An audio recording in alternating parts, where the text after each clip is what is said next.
Next, I will call Mr. Kartik Radia on the stage, but before he starts speaking, let me give an introduction about him. Mr. Kartik Radia is a fellow chartered accountant, company secretary, cost and management accountant, certified public accountant from USA, certified information systems auditor from USA, certified internal auditor from USA. He did his BCom from Mumbai University, DG Ruparel College. Mr. Kartik Radia has more than 25 years of experience in consulting services and has worked for 9 years in Big Four firms like PwC and Ernst & Young, of which 3 years he has served as a senior partner in PwC. He led the advisory business in BDO, which is also one of the big 5 firms in globally, and was also an executive board member in BDO. In US, he worked with WPP Group and led the implementation of Sarbanes-Oxley Act, which is a governance law that was implemented for governing the financial reporting and in all of NYSE and NASDAQ listed companies. And as you know, he's the key figure who founded Baker Tilly in India, and today we are all ears to hear him speak and give kind of a direction, a keynote address before we get into the presentation of this topic for today. Mr. Radia.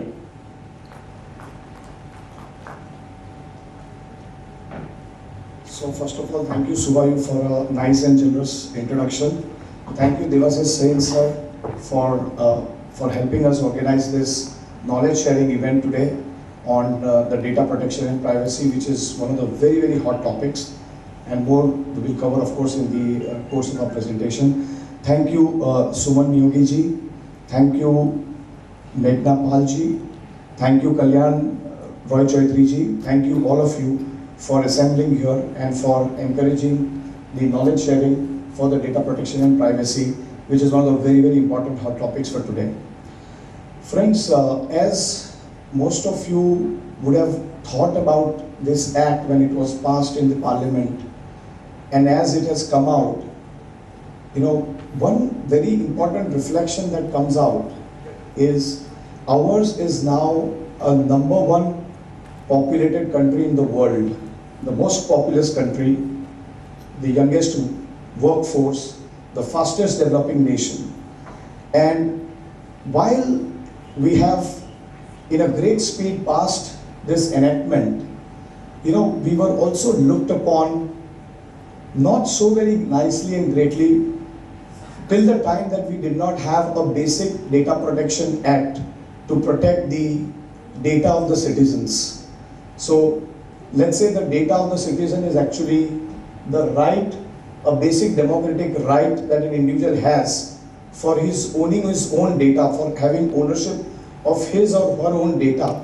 And while the IT, Information Technology Act, Section 43A, gave some kind of security related to data protection, but it was not comprehensive and it was not fully protecting the rights of the citizens. So we were always looked upon globally that whether India has the basic data protection and privacy law or not, and how the data that is getting processed, the personal and private data that is getting processed, whether the citizens have security over that data, and whether the government and the country's regulations recognize this basic right of the citizens of the country.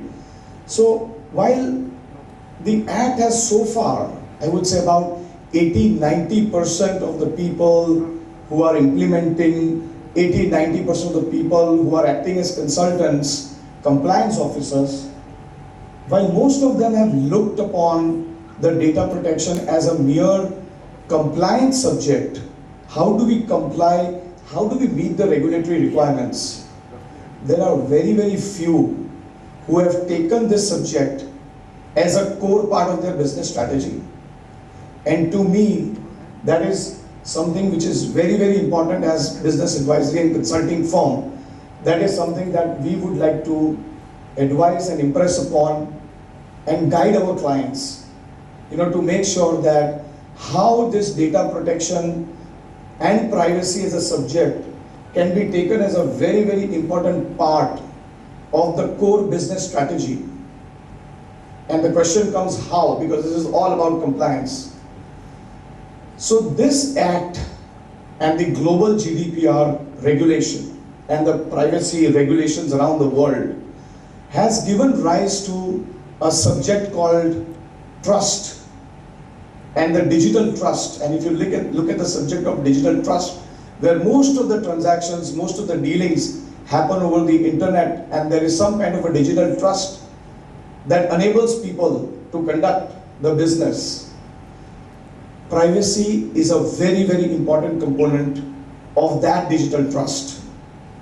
And enabling of privacy is actually enabling of business and enabling of a strategy.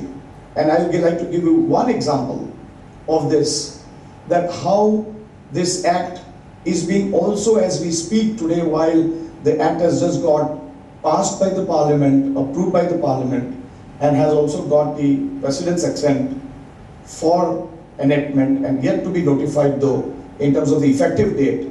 Many business houses, and I would talk about the top business houses, have already started working upon conceptualizing how can we use this subject as a business enabler. And I can give you one example as a very quick example.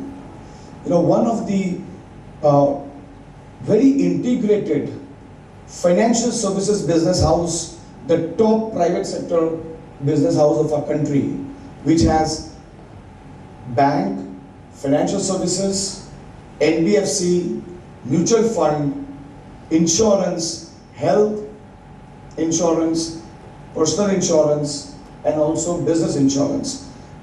Basically, a full range financial services group has basically been able to draft a strategy to say that how, based on the consent management framework that is there in the act, how can we use this consent management framework to make sure that we take the consent of the customers, account holders, between these different business units, and can share the data, analyze the data, and can actually give the right products to the account holders. So there is a common consent management framework which is sitting on all the group entities that will very dynamically manage and engage with each of the account holders and ask on a regular basis that this is the data. If you allow us to use this data, we can give you right insurance products, we can give you right mutual fund products, we can give you right saving products. And to me, that is an aspect that the data protection and privacy as a subject need to get maturity towards. And while we are going to discuss today a lot of areas around compliance and what it means for us, don't forget that it is a very important and a big strategic enabler for your business. For all the activities that you are doing, whether in government or in private sector or in any other place, even in NGO, this can become a very important business enabler. I would also say that the year 2023 is actually considered to be a year of data protection and privacy around the globe, with most of the countries, not just India, but countries like Saudi Arabia, countries like UAE, China, and even Sri Lanka and many others, even United States of America is thinking of passing, actually is already in the course of passing, not just state level acts which are already existing, but passing a federal level law which all states have to comply at a federal level. So having said this, I would urge upon all of you to engage in the session that we are presenting today with our team. We have got some very nice speakers. There's a speaker who has spent almost his whole life doing data protection and privacy, and he's here with us. And also another speaker who basically will guide through the implementation and some of the core practical aspects. To engage in that discussion, take the best out of it, and do not hesitate to ask any questions or any other points that you may have. Thank you so much.